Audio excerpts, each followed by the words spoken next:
हमारा बस्तर हमारा राज, हमारा बस्तर हमारा राज।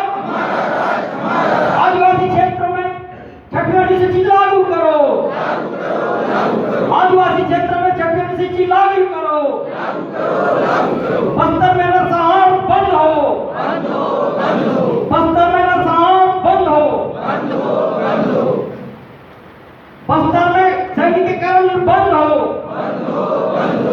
बस्तर में कैंपों को हटाना होगा। साथियों, अपने बीच में रघु भाई और साजी जी बहुत अच्छा विस्तार से बता रहे थे। और जितना भी बस्तर की जो समस्या है बताना चाहें तो 2 दिन का सत्र भी कम है उसके लिए। लेकिन सर्वजुलूम के बाद जो आंदोलन चल रहा है बस्तर, रघु भाई कुछ लिस्ट में कुछ नाम निजोड़ हुआ है, उसमें आका बेड़ा, मोड़नार और चीलपरस और एक कहाँ पे जहाँ पे चल रहा है पीछे हुआ क्या नंदी जीवो, मतलब 33-34 जगह में आंदोलन चल रहा है। नंदी जीवा जुड़ा तो ये आखिर ये लड़ाई क्यों हो रहा है? कुछ साथी बोलते हैं कि बस्तर के लोगों को कानूनी ज्ञान नहीं। मैं तो सबसे ज्यादा समझदार और विद्वान बस्तर के नौजवानों को बोलना चाहता हूँ, जो बिना ग्राम सभा के तुम सड़क बना रहे हो, बिना ग्राम सभा को भी आधी रात को चोरी छुपे तुम कैंप खोल रहे हो। कैंपों को जितने बार निर्माण कर रहे हैं बस्तर, वो आधी रात को खोल रहे हैं। अगर वास्तव में वो सरकार के फोर्स और हमारी सुरक्षा की बात होती तो दिन को आते, गांव वालों से, ग्राम सभा से बात होती। ये संविधान पर बहुत बड़ा हमला है। वहां पे बात आती है, आदिवासी लोग सड़क का विरोध कर रहे हैं, कैंपों का विरोध कर रहे हैं। हमने भूपेश बघेल जी को यही बोले, जाकर कैंपों को हटाओ, बंद कराओ।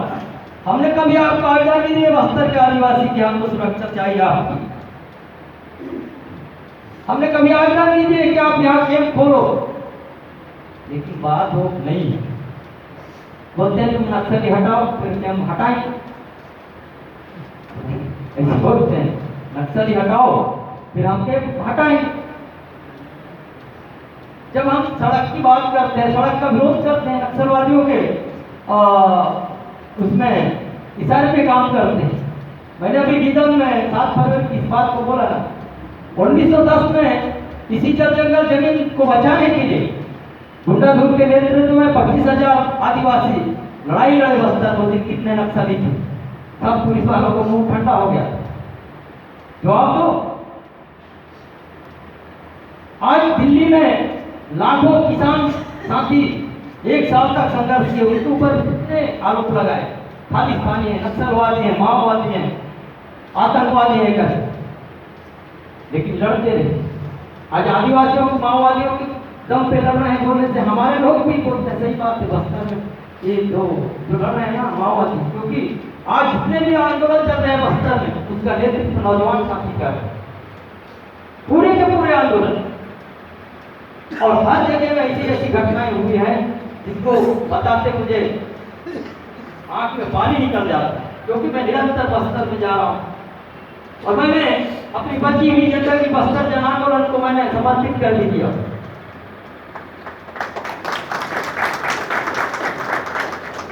वहां पर देश का विरोध इसलिए कर रहे हैं हम लोग कि उनके हिसाब से चलना होता है।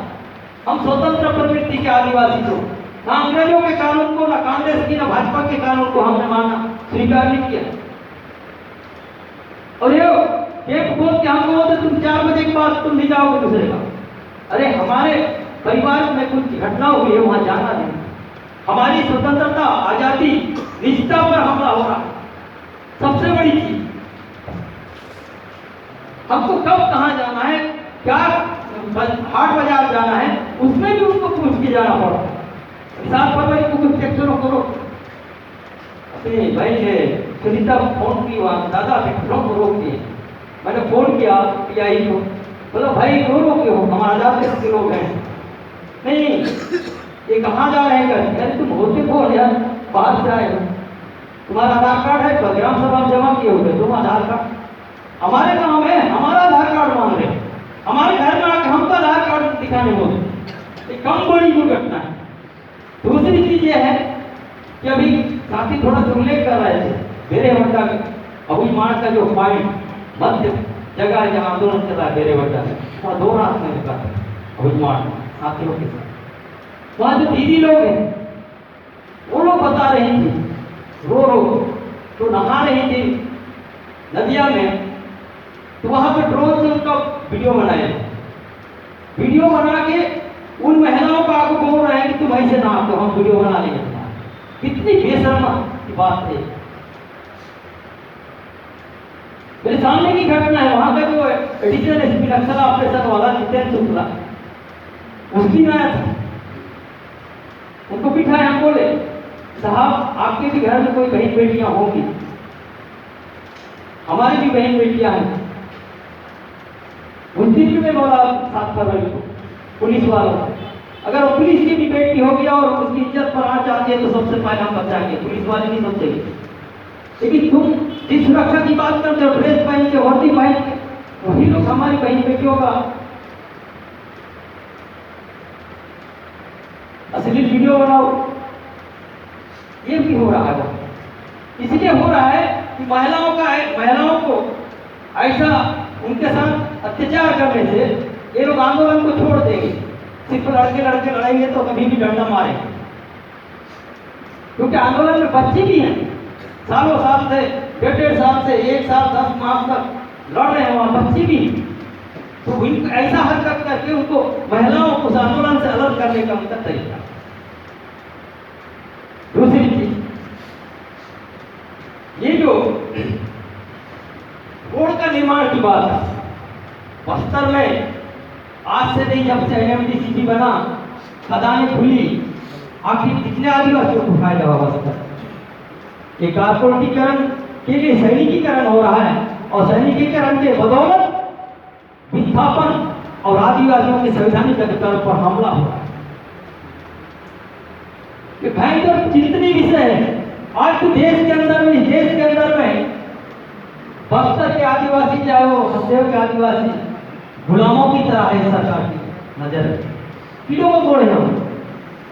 वहां माओवादी होना जरूरी नहीं है, बस्तर में सिर्फ आदिवासी होना चाहिए, गोली कभी भी मार सकते हो, कभी भी गोली मार सकते हो। सिलगेर में जब लोकतंत्र आंदोलन चल रहा था, किसी ने कोई हथियार नहीं पकड़ा था, पहले गोली मारे और बोलते हैं कि माओवादी मारे गए, पहले गोली मारे भीड़ में, और किसी को लगा गोली, बाद में गोली लगने के बाद बोल रहे हैं कि माओवादी, कितने माओवादी मारे गए। और कितने जांच रिपोर्टें आई, बीजेपी शासनकाल में जो घटनाएं हुई वो भी, और आज की जो घटनाएं, उसमें भी सरकार किसी पर कोई कार्रवाई नहीं कर रही। बीजापुर जिले में राष्ट्रीय जांच आयोग का रिपोर्ट है, 16 महिलाओं के साथ बलात्कार हुआ करके, ये भी रिपोर्ट आया, उसके ऊपर भी कोई कार्रवाई नहीं। तो फिर हम ऐसे सरकार को हम सरकार कैसे कहें? क्या हमारे देश के अंदर में ये संविधान हमारे लिए नहीं है? क्या ये देश के अंदर में आदिवासियों के लिए कोई कानून नहीं है? सड़कों की बात कर रहे हैं, सड़क बना के लोग बाहरी लोगों को बस्तर में घुसाना, वहां के संसाधन को घुसने का, ये चीज को बखूबी आदिवासी समझ रहे हैं।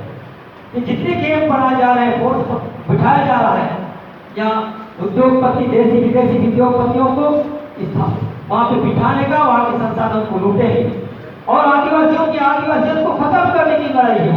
वह आदिवासियों की आदिवासियत को खत्म करना सबसे बड़ा उनके लिए वो हो गया है। आज बस्तर में हो क्या रहा है, आरएसएस और ये किसी को तो आदिवासियों को ईसाई बना दिए, किसी को हिंदू बनाए, और दोनों को लड़वा दिया। पुलिस उस पर भी, सरकार उस पर भी खामोश, सामाजिक संगठन खामोश, कोई प्रतिक्रिया नहीं। ये हमारी खामोशी ही इनकी ताकत का कारण बनते जा रहा है। बस्तर को कहीं से भी मदद नहीं मिल रहा। बस्तर के आंदोलन को दिल्ली से भले आ रहे हैं समर्थन के लिए, लेकिन छत्तीसगढ़ के चंद गिने चुने लोग ही, सामाजिक संगठन हो चाहे जनवादी संगठन हो, उनका मदद नहीं मिलता है। नहीं तो नहीं जाते लड़ रहे हैं बस्तर का। साथियों, एक चीज और कहना चाहूँ, आदिवासियों के ऊपर बस्तर में चौथा मामला हो रहा है, उनकी संस्कृति को खत्म की जा रही है। अभी तो छत्तीसगढ़ में क्या हो पद यात्रा निकालने वाले बाबा लोग हिंदू बनाने के लिए, आदिवासियों को हिंदू बनाने के लिए, भारत को आदिवासी को भारत बनाने की इनकी कल्पना है, लेकिन एक भी आदिवासी भारत के अंदर जिंदा रहेगा हिंदू राष्ट्र की तरह, क्योंकि धरती का मालिक जो है आदिवासी। लोग झूठा इतिहास पढ़ा रहे हैं, झूठा कहानी कर रहे हैं, और हमारे कुछ चंद लोग जो कुर्सी के लालच में अपने बाप को बाप कहना छोड़ दिए, अपने पिताजी को पिताजी कहना शर्मा रहे हैं। साथी, मैं मेरी तरफ से इतना कहना चाहता हूँ, ये जो जनाधिवेशन में जो भी जन घोषणा बने तो प्रमुखता से बात आनी चाहिए कि आदि बस्तर में या फिर हल्द्रेव में जितना भी ट्राइबल क्षेत्र है वहाँ पे संविधान बिल्कुल काम नहीं कर रहा है। संविधान नहीं है, संविधान को का पालन हो ही नहीं रहा है। वहाँ आदिवासियों के साथ बंदूक से गोली चली जाती है। क्योंकि मैं एक बहुत गंदा गाली दिया मंच में, बहुत तो साथी बैठे उनको किया यार बुला बोलते हैं, अरे यार ऐसा गाली नहीं देना चाहिए। अरे तुम तो गोली मारते हो, मैं तो सिर्फ गोली मारा हूँ, सिर्फ मैं गोली मारा हूँ, अभी तुम गोली मारते हो। कितने लोगों को गोली मारे, हम तो एक ही बार गोली मारे है ना, इतने भी चला गया। ये चीजों को प्रमुखता से लेनी चाहिए वहां पे। दूसरी चीज, जितनी भी हत्याएं हुई है, जिसकी जांच रिपोर्ट आई है और जिसकी नहीं आई है वो भी होना चाहिए, और जिसके ऊपर जांच रिपोर्ट आ गई है तो विधानसभा के पटल में रखा गया, उस पर वो जो दोषी अधिकारी दोषी अधिकारी हो चाहे कानूनी हो, उनके ऊपर सख्त कार्रवाई होनी चाहिए।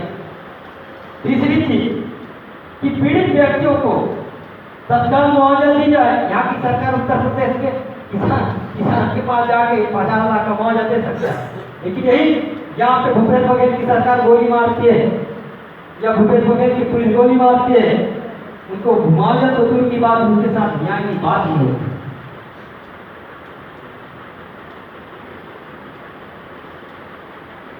तो इस बात पर प्रमुखता से आ जाए ताकि कम से कम आज तमाम बस्तर में संघर्ष कर रहे हैं साथी लोग, उनकी लड़ाई उनकी संघर्ष व्यर्थ न जाए। बस मैं ज़्यादा नहीं कहते हुए एक चीज़ और कहूँगा, सिर्फ 10 मिनट। ये जो हम 17 को जनाधिवेशन में तमाम मजदूर, किसान और आदिवासी शोषित दलित पीड़ित समाज के तमाम गलत मुद्दों पर होनी है, लेकिन एक मुद्दा महंगाई पर भी कल 17 के आखिरी में करें तो ज़्यादा बेहतर है, क्योंकि महंगाई किसी समाज या किसी जाति के लिए नहीं, किसी एक देश के लिए नहीं, यूक्रेन पर जो हमला हो रहा है, ऐसे हमला पर भी एक प्रस्ताव होना चाहिए कि हम रूस का हमला रोका जाए और महंगाई जिससे थम सके। बस इतना कह के मैं सबको धन्यवाद करता हूँ।